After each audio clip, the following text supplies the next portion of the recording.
오늘 본문은 스데반이 모세의 이야기를 통해서 유대교 종교 지도자들에게 구원하는 복음되는 예수님에 대한 증거를 전하고 있습니다. 스데반은 모세의 이야기를 크게 세 부분으로 나누어서 이야기를 합니다. 어렸을 때의 이야기와 40세부터 80세까지의 이야기, 그리고 80세 이후의 이야기로 나누어서 이야기하고 있습니다. 아브라함의 3대 손인 야곱의 12지파의 후손들 75명이 애굽에서 총리가 된 요셉의 인도로 7년대 흉년을 피하여 애굽으로 이주하게 됩니다. 이때 레위 지파에서 모세가 태어나게 됩니다. 17절에서 19절까지는 모세가 태어나던 때의 형편을 말하고 20절에서 22절에서는 모세가 태어나서 어떻게 자라게 되었는가를 설명하고 있습니다. 17절에 하나님이 아브라함에게 약속하신 때가 가까움에 이스라엘 백성이 애굽에서 번성하여 많아졌더니 했습니다. 하나님이 아브라함에게 약속하신 것을 이루실 때가 가까웠을 때 이스라엘 백성들이 애굽에서 크게 번성하여 많아졌다고 했습니다. 하나님께서 아브라함에게 약속하시기를 복의 근원이 되게 하시되 땅의 모든 족속이 아브라함으로 말미암아 복을 얻을 것이라고 했습니다. 다시 말해 아브라함의 후손으로 오시는 구원자 메시아 예수 그리스도를 통하여 땅에 사는 모든 사람들이 구원과 영생의 복에 나아갈 수 있게 된다는 약속인 것입니다. 그러니까 구원자 예수 그리스도가 아브라함의 후손으로 오신다는 것입니다. 그러니 아브라함의 이 언약을 이어받은 이삭과 야곱과 유다와 다윗의 가문이 그 귀한 일이 쓰임받게 되는 것입니다. 전 인류를 죄에서 해방되고 사망에서 생명으로 나아가며 천국의 영생의 생명나무에 나아갈 수 있는 길을 여는 일에 그 언약의 가문과 혈통들이 쓰임받게 되었다는 것입니다. 그러므로 구원자 예수님이 나타나시기까지 언약의 혈통으로 쓰임받는 이 이스라엘이 잘 보존되고 준비되어져야 하는 근원적인 사명이 아브라함의 후손들에게 있었던 것입니다. 이 언약의 후손들이 거친 세상 역사 가운데 멸절당하는 일이 없어야 하는 것입니다. 그래서 7년대 기근과 흉년이 다가올 때 애굽을 방패와 피난처로 삼아 보호받기 위해 요셉이 쓰임받았습니다. 그리고 이제 애굽에서 400만 정도의 큰 민족을 이루었습니다. 그런데 애굽의 바로왕은 이 언약의 백성, 이스라엘 백성들을 영원히 자기들의 노예로 부려먹을 궁리를 하는 것입니다. 이에 하나님은 그 바로왕의 꿍꿍이 계획을 무산시키고 당당하게 언약의 백성을 이끌어낼 지도자 모세를 준비시키신 것입니다. 이제 애굽에서 200만 명 정도가 되는 큰 공동체와 민족을 이룬 이스라엘이 노예 함정에서 빠져나와 인류 구원을 위한 하나님의 원대한 계획을 이루어야 하기 때문에 출애굽시킬 지도자가 필요했던 것입니다. 그래서 하나님은 모세를 바로왕의 공주의 아들로 40년을 자라게 하여 애굽의 최고의 교육을 받으며 지도자 훈련을 시켰습니다. 그리고 하나님의 일은 세상 재능과 학문과 실력으로 하는 것이 아니기 때문에 다시 40년 미디안에서 시골 촌부 목동으로서 겸손한 훈련을 받게 했습니다. 모세가 나이 80이 되었을 때, 이제 죽음을 준비하는 나이가 되었을 때, 그때 비로소 하나님께서 모세를 불러 사명을 주신 것입니다. 하나님의 일은 사람의 생각과 방법으로 되는 것이 아닙니다. 전적으로 하나님의 방법으로 되어지는 일입니다. 그것을 모세의 경우를 통해 알 수 있습니다. 첫째, 모세를 선택하여 출애굽의 이스라엘 지도자로 세워보내신 것은 하나님이십니다. 하나님은 반드시 그 언약하신 바를 이루시는 분이십니다. 하나님은 아브라함에게 이렇게 약속했습니다. 창세기 12장 2절에 내가 너로 큰 민족을 이루고 내게 복을 주어 내 이름을 창대하게 하리니 너는 복이 될지라 했습니다. 그리고 하나님은 이 약속대로 아브라함의 후손이 큰 민족을 이루도록 애굽에서 크게 번성하게 해주셨습니다. 그래서 본문 17절에 하나님이 아브라함에게 약속하신 때가 가까움에 이스라엘 백성이 애굽에서 번성하여 많아졌더니 했습니다. 모리아산 이후에 하나님은 아브라함에게 축복하시며 이렇게 약속했습니다. 창세기 22장 17절에 내가 내게 큰 복을 주고 내 씨가 크게 번성하여 하늘의 별과 같고 바닷가의 모래와 같게 하리니 내 씨가 그 대적의 성문을 차지하리라 했습니다. 그리고 창세기 15장 13절 14절에서는 여호와께서 아브람에게 이르시되 너는 반드시 알라 내 자손이 이방에서 객이 되어 그들을 섬기겠고 그들은 400년 동안 내 자손을 괴롭히리니 그들이 섬기는 나라를 내가 징벌할지며 그 후에 내 자손이 큰 재물을 이끌고 나오리라 했습니다. 이것을 스데반은 이렇게 말했습니다. 사도행전 7장 6절 7절에 하나님이 또 이같이 말씀하시되 그 후손이 다른 땅에서 나그네가 되리니 그 땅 사람들이 종으로 삼아 400년 동안을 괴롭게 하리라 하시고 또 이르시되 종 삼는 나라를 내가 심판하리니 그 후에 그들이 나와서 이곳에서 나를 섬기리라 하시고 했습니다. 하나님께서 아브라함의 후손들에게 가나안 땅을 언약의 땅으로 주시는데 그 후손이 하늘의 별과 같고 바닷가의 모래와 같이 많아질 것이라고 했습니다. 그러나 그렇게 되기 전에 이방인 애굽 땅에서 종이 되어 400년 동안 섬기게 된다는 것입니다. 그러나 그동안에 이스라엘 백성들이 크게 번성하는 기간이 된다는 것입니다. 그래서 이스라엘 민족이 75명으로 애굽에 들어갔는데 430년이 지나서 나올 때에는 200만 명이 넘는 큰 민족이 되어 나오게 되었던 것입니다. 결국 하나님이 아브라함에게 약속하신 것이 성취되어 가고 있었던 것입니다. 18, 19절에 요셉을 알지 못하는 새 임금이 애굽 왕위에 오르매 그가 우리 족속에게 교활한 방법을 써서 조상들을 괴롭게 하여 그 어린 아이들을 내버려 살지 못하게 하려 할세 했습니다. 하나님께서 약속하신 언약의 백성이 가나안으로 가게 되는 그때가 가까이 오면서 이스라엘 민족의 수가 크게 번성했던 것입니다. 그리고 이스라엘 백성들이 애굽에서 살기 편하면 애굽 사람들과 더불어 거기서 눌러앉아 살면서 하나님의 언약을 잊어버리고 살 수 있었습니다. 그래서 하나님은 애굽의 은인과 같은 요셉을 알지 못하는 왕이 생기게 하셨다고 했습니다. 그러니까 왕조가 바뀌어서 요셉이 애굽을 기근에서 살리고 더 부강한 나라가 되도록 만들었다는 사실을 잘 모르는 왕이 세워졌다는 것입니다. 다시 말해 이스라엘 백성들을 환대하지 않고 박해하고 괴롭히는 왕이 일어났다는 것입니다. 그런데 이스라엘 백성들에게 고난이 없었다면 하나님의 언약이고 뭐고 다 잊어버리고 편의와 안락만을 쫓아갔을 것입니다. 그래서 하나님의 언약을 상기시키고 그것을 굳게 붙잡을 수밖에 없도록 세상의 왕조와 위에 있는 권세를 하나님께서 조정하신 것입니다. 그래서 새롭게 일어난 애굽 왕이 교활한 방법으로 이스라엘 백성들을 괴롭히고 핍박을 했습니다. 이스라엘 백성들이 번성하는 속도가 애굽 본토인들보다 빠르기 때문에 자칫 계기 주인 노릇하는 일이 벌어질 것을 우려하여 이스라엘에 대한 압박 정책이 펼쳐졌던 것입니다. 출애굽기 1장 7절에 이스라엘 자손은 생육하고 불어나 번성하고 매우 강하여 온 땅에 가득하게 되었더라 했습니다. 출애굽기 1장 10절에 자, 우리가 그들에게 대하여 지혜롭게 하자. 두렵건대 그들이 더 많게 되면 전쟁이 일어날 때에 우리 대적과 합하여 우리와 싸우고 이 땅에서 나갈까 하노라 하고 했습니다. 애굽이 이스라엘 백성들을 향하여 펼친 정책은 본토인들보다 인구가 많아서는 안 된다는 것입니다. 이것을 막지 못하면 애굽의 정체성이 이스라엘 민족에게 넘어갈 수 있는 위험이 다가왔다고 본 것입니다. 인구가 늘어나고 힘이 강해지는 것이 걱정이었지만 반대로 그들이 떠나버리는 것도 걱정이었습니다. 그동안 노예처럼 잘 부려먹었는데 그런 막강한 인력이 떠나가는 것이 손해였기 때문입니다. 후일 모세가 이스라엘 백성들을 데리고 나간다고 할 때 반대를 한 것도 이런 이유였습니다. 이스라엘 사람들을 종처럼 잘 부려먹고 싶었기 때문입니다. 그래서 애굽 지도자들은 아주 교활한 방법을 사용합니다. 출애굽기 1장 11절에 감독들을 그들 위에 세우고 그들에게 무거운 짐을 지워 괴롭게 하여 그들에게 바로를 위하여 국고성 비돔과 라암셋을 건축하게 하니라 했습니다. 몸을 고단하게 만들어서 인구가 억제되도록 만들려고 했습니다. 그런데 그게 먹히지 않았습니다. 여전히 이스라엘 백성들의 인구는 계속 증가되고 있었습니다. 그래서 이를 엄청나게 힘들게 시켜보기도 했는데 그래도 여전히 인구가 증가했습니다. 일을 많이 시킬수록 인구는 더 늘어가고 힘은 더 커졌습니다. 그래서 최후의 수단으로 아이가 태어날 때 여자아이는 살려주고 남자아이는 죽이라고 했습니다. 처음에는 산파들에게 교육을 시켜서 죽이라고 했는데 산파들이 차마 죽이지 못하고 핑계를 대기를 이스라엘 여인들은 아이를 쑥쑥 잘 낳아서 산파가 가기도 전에 아이를 낳아버려서 어쩔 수 없다고 했습니다. 그래서 나중에는 이스라엘 민족에게 남자아이를 낳으면 스스로 나일강에 던져서 죽이라는 명령을 내렸습니다. 그런데 사내아이가 태어나면 무조건 강물에 던져서 죽게 해야 하는 그 시기에 모세가 태어났습니다. 20, 21, 22절에 그때에 모세가 낳는데 하나님 보시기에 아름다운지라 그의 아버지의 집에서 석 달 동안 길리더니 버려진 후에 바로의 딸이 그를 데려다가 자기 아들로 기르매 모세가 애굽 사람의 모든 지혜를 배워 그의 말과 하는 일들이 능하더라 했습니다. 여기 아름다운지라 라는 말은 도시적이다라는 뜻에서 온 말입니다. 촌스럽지 않더라는 것입니다. 이스라엘 사람들의 생활 형편은 말로 할 수 없을 정도로 열악한 형편이었습니다. 종처럼 노예처럼 사는 사람들이었는데 사는 것은 정말로 초라했을 것입니다. 그런 집안에서 아이가 태어났는데 촌스럽지가 않고 도시 아이처럼 즉 잘 사는 집안의 귀공자처럼 멋있게 태어났다는 것입니다. 요즘 말로 하면 아이돌처럼 생긴 아들이 태어났다는 것입니다.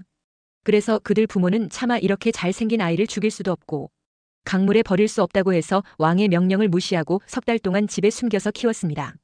그러나 아이가 커가고 울음소리가 커가고 더 이상 사람들에게 숨길 수가 없게 되자 강물에 버렸는데 그냥 버리지 않고 배처럼 물에 뜨는 작은 상자를 만들어서 거기에다가 넣고 강물에 띄워보냈습니다. 둘째, 하나님은 모세를 바로의 왕궁에 들어가게 하여 여러 가지 지도자로 훈련을 받게 하셨습니다. 나일강에 목욕하러 나온 바로왕의 공주의 눈에 물에 떠내려가는 모세를 발견하게 하고 공주의 양아들로 만들어 왕궁으로 데려갔습니다. 바로왕의 공주는 히브리 아이인 줄 알면서도 모세를 건져서 물에서 건졌다는 의미인 이름으로 모세라고 칭하고 자신의 양아들이 되게 했습니다. 출애굽기 2장 6절에 열고 그 아기를 보니 아기가 우는지라 그가 그를 불쌍히 여겨 이르되 이는 히브리 사람의 아기로다 했습니다. 바로 왕의 공주 눈에 불쌍히 보이게 되어 양자로 입양시키게 되었다는 것입니다. 이 모두가 하나님의 섭리였습니다. 하나님께서는 모세를 그런 어렵고 특수한 시점에 태어나게 하시고 바로 왕의 공주의 마음을 열어 모세를 궁중으로 들어가게 했습니다. 그리고 학문과 능력을 키우게 하여 모세를 하나님의 약속을 이루는 도구로 사용하신 것입니다. 이렇게 모세는 노예의 아들로 태어났지만 바로의 공주 아들로 입양되어 궁중에서 40년을 성장하게 하셨습니다. 당시 애굽은 그 시대 문명의 중심이었습니다. 모세는 궁중에서 왕자로 모든 것을 다 배웠습니다. 그러므로 모세오경도 쓸 수가 있었던 것입니다. 신약을 가장 많이 쓴 사도 바울도 당대 최고 율법 교사인 가말리엘에게 율법을 배웠고 로마 시민으로 다소 대학에서 공부를 했기에 쓰임을 받은 것입니다. 그러므로 우리도 실력을 길러야 합니다. 그래야만 더 크게 쓰임을 받을 수가 있는 것입니다. 그러나 모세는 그것만으로는 부족했습니다. 아직 덜 영글었습니다. 그는 너무 자만했던 것입니다. 동족을 사랑하는 마음 때문에 동족을 학대하는 애굽인을 혈기로 죽이고 동족 간의 단합을 도모하려 했지만 실패하고 살인자가 되고 말았습니다. 이제 살인죄로 붙잡혀 죽을까 두려워 미디안으로 도망하게 됩니다. 사람이 아무리 많은 학문을 닦았다 할지라도 자기 힘으로 모든 것을 이룰 수는 없는 것입니다. 실패 속에서 사람을 섬기며 사람을 끌어당기는 인격이 갖추어져야 했던 것입니다. 뿐만 아니라 하나님을 만나고 그 앞에 겸손하게 순종하는 영성훈련이 되어야 했던 것입니다. 그래서 모세는 미디안으로 도망가서 나그네 세월 40년을 은둔 생활을 하며 살았습니다. 그는 40년 동안 철저히 낮아지고 인내하는 인격 훈련을 했습니다. 왕자가 하루아침에 시골 촌부가 되었으니 그에게는 힘든 고난의 세월이었습니다. 그러나 오히려 그의 내면이 만들어지는 인고의 세월이 되었습니다. 결국 사람은 하나님 앞에서도 사람 앞에서도 겸손해야 쓰임을 받는다는 것을 보여주고 있습니다. 이와 같이 모세는 다양하게 극적인 삶을 살았습니다. 우리도 하나님의 사람으로 일하려면 열심히 노력도 해야 하지만 실패한다 할지라도 훈련임을 깨닫고 겸손히 인내하며 하나님의 때를 기다려야 합니다. 오늘도 사탄은 세상을 지배하고 성도들에게 고난을 주려 하고 있습니다. 그러나 하나님은 모세를 통해 이스라엘을 출애굽시키시고 40년 동안 광야 훈련을 거치게 하시듯 우리를 이끄십니다. 훈련이 된 모세를 약속의 땅 가나안으로 이끄는 지도자로 세우신 것처럼 예수님을 통해 구원받은 성도들은 대부분 고난 훈련을 거쳐 영적인 사람으로 변화시키시고 성숙하게 하십니다. 그리고 그렇게 하신 후에 영원한 천국의 구원을 선물로 주시는 것입니다. 29절에 모세가 이 말 때문에 도주하여 미디안 땅에서 나그네 되어 거기서 아들 둘을 낳으니라 했습니다. 40세의 모세는 인생의 절정에 있었다고 볼 수 있습니다. 잘생기고 총명하고 용맹하며 리더십도 있고 행정력도 있고 무술도 잘하는 최고의 리더였습니다. 만약 하나님께서 그때 모세를 부르셨다면 그는 하나님, 사람 참 잘 보셨습니다. 그렇죠, 제가 할 수 있습니다. 접니다, 하며 나댔을 것입니다. 그러나 하나님은 모세가 이스라엘 혈통이라는 것을 온 세상에 다 드러나게 하시고 지명수배 받는 살인자가 되게 하여 광야로 도망갈 수밖에 없도록 만들었습니다. 애굽을 떠난 광야에서는 왕자도 아니고 아무것도 아닙니다. 그는 아무도 알아주지 않는 사람이었습니다. 그리고 그는 유명하지 않은 여인과 결혼하여 40년 동안 목자로 살아갑니다. 그런데 그러고 나서야 하나님이 모세를 부르십니다. 인간적으로 보면 40세에서 80세는 한참 일할 나이입니다. 열정도 있고 경험도 있고 힘도 있습니다. 그런데 하나님은 그런 인생의 황금기에 모세를 푹 썩게 만들었습니다. 할 수 있는 것이 아무것도 없도록 하셨습니다. 자기가 능력이 있고 뭔가 할 수 있다고 생각할 때 하나님은 역사하지 않으십니다. 오히려 완전히 고꾸라져서 나는 아무것도 할 수 없다고 생각할 때 부르십니다. 40년이란 세월이 흐르면서 근육도 크고 체격도 좋아지고 강하고 자신만만했던 그 이집트 왕자 모세가 머리도 하얗게 새고 늙고 약해진 노인이 된 것입니다. 수천의 병거를 거느리며 말을 타고 낙타를 타던 장군이 장인의 양떼나 치는 무기력한 목동으로 전락되었습니다. 장인 이드로 밑에 살면서 자존심도 얼마나 많이 상했겠습니까? 그곳 음식을 먹으면서도 옛날 음식 생각이 얼마나 났겠습니까? 내가 이런 걸 먹고 있다니 하면서 얼마나 신세가 처량했겠습니까? 처음에는 막 분하고 억울하고 우라통이 터지고 잠도 못 자다가 나중에는 완전히 포기하고 절망의 상태가 되었을 것입니다. 무려 40년입니다.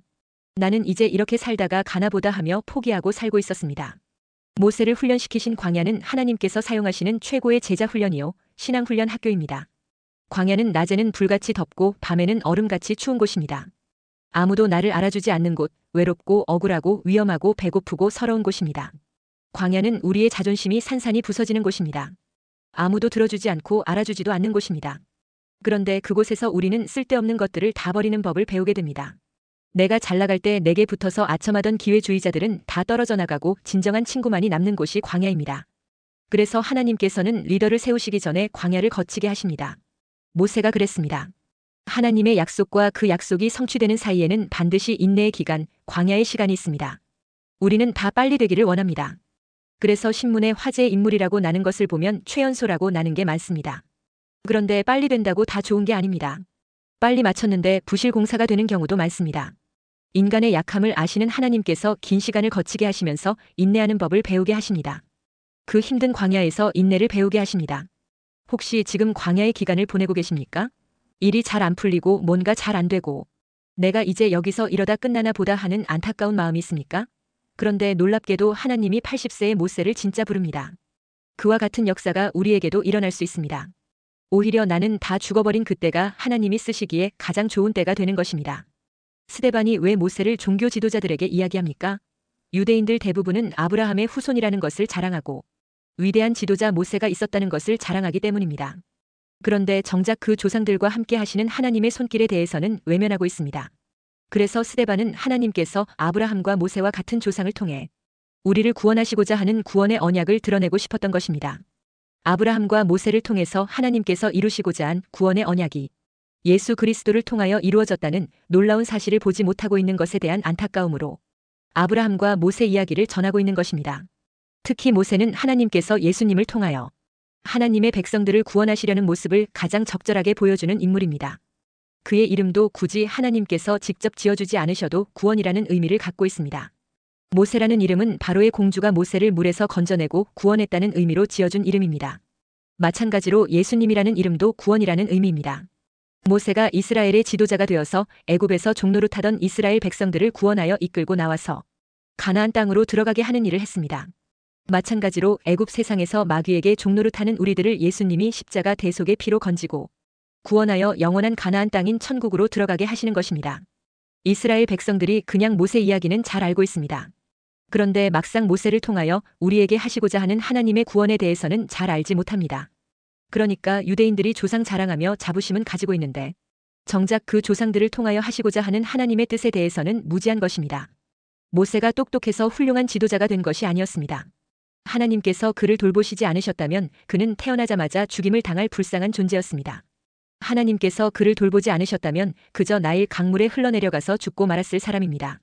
하나님께서 그의 생애를 간섭하지 않았다면 살인 죄수로 감옥에서 살거나 미디안 광야에서 평범한 목부로 살다 죽었을 운명이었습니다. 그 모든 것이 하나님의 언약 성취를 위한 섭리였습니다. 그런데 그 언약의 최종 종착지가 바로 예수 그리스도라는 것입니다. 조상들에게 주신 하나님의 언약이 예수님에게 성취가 되었다는 것입니다. 그러므로 조상이니 율법이니 성전이니 제사니 이런 껍데기를 붙잡고 있지 말고 그것들의 핵심인 예수 그리스도를 붙잡으라는 것입니다. 예수님을 통한 구원을 붙잡고 믿어야 한다는 것입니다. 그것을 스데반이 증거하고 있는 것입니다. 셋째, 늙은 노인이 된 80세 모세를 불러 사명을 주시고 사역하신 분이 바로 하나님이십니다. 인생은 사람의 계획대로 되는 것이 아니라 하나님의 뜻대로 되는 것입니다. 모세는 가시떨기 나무가 불타는 것을 보려고 다가갔다가 하나님을 만났습니다. 그리고 하나님의 음성을 들었습니다. 내가 선 땅은 거룩한 땅이니 신을 벗으라 했습니다. 우리가 하나님을 체험할 때 가장 먼저 느끼는 현상이 바로 거룩하심입니다. 하나님은 죄가 없으신 분이시므로 거룩하시고 의로우시고 선하신 분이심을 체험해야 합니다. 그래야만 그 하나님의 속성을 닮아가며 하나님의 일을 할 수가 있는 것입니다. 하나님의 일을 하려면 하나님을 만나는 체험을 해야 합니다. 모세는 하나님을 만나고 사명을 깨닫습니다. 그리고 그 이후로 40년 동안 하나님이 주신 사명을 감당하게 됩니다. 하나님은 모세를 통해 애굽에서 10가지 재앙을 일으켜 완악한 바로와 애굽을 꺾으셨습니다. 이스라엘이 홍해를 건널 때 바다를 가르는 기적을 통해 하나님을 체험케 해주셨습니다. 광야로 들어서자 마라에 쓴 물을 단물이 되게 하고 무리바에서는 바위에서 샘물을 내셨습니다. 모세는 80년의 세월을 통해 훈련을 받고 드디어 하나님의 때가 되어 사명을 감당하게 된 것입니다. 하나님의 때가 되어야 하나님은 일하시는 분이십니다. 그리고 하나님의 일은 철저히 종의 의식과 자기 부인이 된 사람을 들어서 일하십니다. 모세가 80년의 훈련을 통해 인간적인 나의 생각을 거의 버렸을 때 일하셨습니다. 그러므로 우리도 하나님의 부름에 응답하기 위해서 내 모든 것을 포기해야 합니다. 이를 위하여 결단이 필요합니다. 지금까지 붙잡고 있던 세상의 모든 일을 포기해야 합니다. 하나님의 부름에 응답하기 위해 포기할 것은 포기하고 주의 사명인 십자가를 지고 주의 도구로서 충성하려고 할 때 사용하시는 것입니다. 모세는 훈련을 통해 하나님의 마음을 자신의 마음으로 품어야 했습니다. 하나님의 마음을 아는 것, 그 눈으로 사람들을 볼 수 있는 것이 영적 리더의 길입니다. 이전에 모세에게 혈기는 있었지만 긍휼히 여기는 하나님의 마음이 없었습니다. 그래서 아주 조급했고 거칠고 강했습니다. 하나님은 광야 훈련을 통해 그런 모세의 모습을 고쳐주셨습니다. 광야를 통해 마음이 겸손해지고 하나님을 체험한 모세를 이제 들어쓰신 것입니다. 그래서 이제는 내가 애굽으로 너를 보내리라 했습니다. 그동안 모세는 하나님의 뜻보다는 자기의 생각이 앞섰기 때문에 광야로 쫓겨난 것이었습니다. 그래서 모세는 광야 훈련을 통하여 새로운 훈련을 받았습니다. 미디안 광야에서 양을 몰고 다니는 목자의 생활을 통하여 노동의 신성함을 깨달을 수 있었고, 낮아짐이란 무엇인지를 실제 삶을 통하여 깨닫게 되었기에, 그래서 그는 200만의 민족을 가슴에 품고 광야 40년을 지낼 수 있었습니다. 우리도 모세처럼 하나님의 뜻을 찾고 하나님의 마음을 배우는 자가 될 때, 하나님 구원의 언약의 도구로 쓰임받게 되는 것입니다. 그러므로 내 뜻을 버리고 하나님께서 우리를 구원하시는 크고 비밀한 뜻을 붙잡고 살게 되시기를 주의 이름으로 축원합니다.